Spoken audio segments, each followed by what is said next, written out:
ఈరోజు క్రాక్లు ఎందుకు వస్తాయో తెలుసుకుందాము. కానీ ఎప్పుడైతే మనం ఇటుక పిల్ల కడతామో, ఇటుక పిల్ల కట్టేటప్పుడు ఈ విధంగా ఇంచు కంటే తక్కువ, హాఫ్ ఇంచు 70 పౌన్ ఇంచు అలా గ్యాప్ వదులుకుంటూ, తర్వాత ఇటుక పిల్లకి ఇటుక మధ్యలో ఈ గ్యాప్ వదలాలి.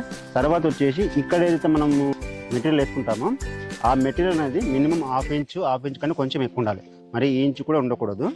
తర్వాత వచ్చేసి ఎప్పుడైతే ఈ గ్యాప్లో మనము మెటీరియల్ ఫిల్ చేస్తామో, ఈ ఫిల్ చేసే మెటీరియల్ ఏంటంటే ఖచ్చితంగా లోపల మధ్యలో ఎక్కడ ఎయిర్ లేకుండా ఫిల్ చేసుకోవాలి.